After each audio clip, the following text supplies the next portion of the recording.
ప్రజల్లో ఉన్నవారికే జిల్లా అధ్యక్ష పదవులు ఇవ్వాలని పీసీసీకి సూచించారు సీఎం రేవంత్ రెడ్డి.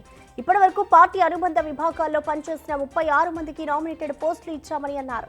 పార్టీలో కష్టపడి పనిచేసిన వారికి ఖచ్చితంగా అవకాశాలు వస్తాయని స్పష్టం చేశారు. సిఎల్పీ సమావేశంలో పీసీసీ అధ్యక్షుడు మహేష్ కుమార్ గౌడ్ ను సన్మానించారు. ఈ సందర్భంగా ప్రభుత్వ కార్యక్రమాలను ప్రజల్లోకి తీసుకెళ్లాలన్నారు.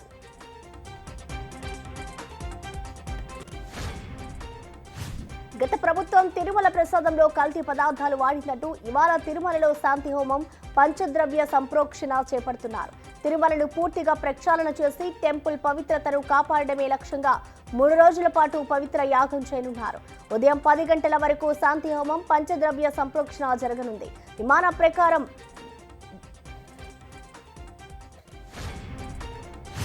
తిరుమల శ్రీవారి ఆలయం సంప్రోక్షణకు, కొండపై ఆక్రమణల ప్రక్షాళనకు ప్రభుత్వం నిర్ణయం తీసుకుంది. జగన్ ప్రభుత్వ హయాంలో జరిగిన అక్రమాలపై ఐజీ, ఆపై స్థాయి అధికారులతో సిట్ ఏర్పాటు చేస్తున్నట్లు ప్రకటించారు ముఖ్యమంత్రి చంద్రబాబు నాయుడు. ఆ నివేదిక ఆధారంగా తదుపరి చర్యలు ఉంటాయని స్పష్టం చేశారు.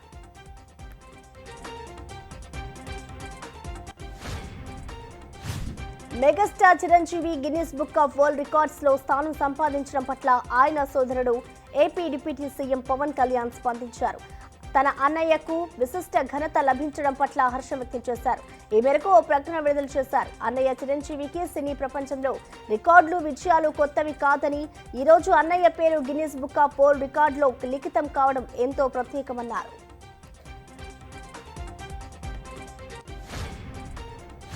దేవరా ముందస్తు విడుదల వేడుక రద్దయింది. పరిమితికి మించి అభిమానులు రావడంతో వేదిక ప్రాంగణంలో గందరగోళ పరిస్థితి నెలకొంది. జనరల్ పాసులు పొందిన వారు వీఐపీ గ్యాలరీలోకి, సెలబ్రిటీ గ్యాలరీలోకి దూసుకెళ్లడంతో తోపులాట జరిగింది. కొందరు అభిమానులు హోటల్ అద్దాలు, కుర్చీలు పగలగొట్టడం ఉద్రిక్తతకు దారితీసింది. పోలీసులు నిలువరించే ప్రయత్నం చేసినా ఫలితం లేకపోయింది. దేవరా ప్రీ రిలీజ్ ఈవెంట్ రద్దుపై స్పందించారు హీరో ఎన్టీఆర్. ఈవెంట్ రద్దు అవడం చాలా బాధ కలిగించిందన్నారు. ఫ్యాన్స్ కంటే తానే ఎక్కువగా బాధపడుతున్నారని వీడియో రిలీజ్ చేశారు. ప్రీ రిలీజ్ ఈవెంట్ రద్దు అవడంపై నిర్మాతలు, ఈవెంట్ నిర్వాహకులను తప్పు పట్టొద్దన్నారు. అభిమానులతో సమయం గడపాలని చాలా అనుకుంటున్నా, మీ ప్రేమకు ఎల్లప్పుడూ రుణపడి ఉంటా అంటూ ఎన్టీఆర్ సందేశం ఇచ్చారు. డిజిటల్ విప్లవంలో భారత్ దూసుకెళ్తుందన్నారు ప్రధాని మోడీ. న్యూయార్క్ వేదికగా నిర్వహించిన మోడీ అండ్ యుఎస్ కార్యక్రమాన్ని ఉద్దేశించి మోడీ ప్రసంగించారు. భారత డిజిటల్ విప్లవాన్ని మోడీ ప్రత్యేకంగా ప్రస్తావించారు. ప్రపంచంలో ఎక్కడా లేని విధంగా యూపీఐ 5G నెట్వర్క్ అమలు తీరును ఆయన ప్రశంసించారు.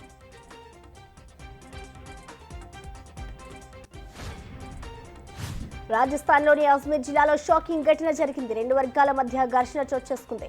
ఈ నేపథ్యంలో జరిగిన కాల్పుల్లో ఒక వ్యక్తి మరణించగా మరో వ్యక్తి గాయపడ్డారు. దీంతో ఆందోళనకారులు విధ్వంసం సృష్టించారు.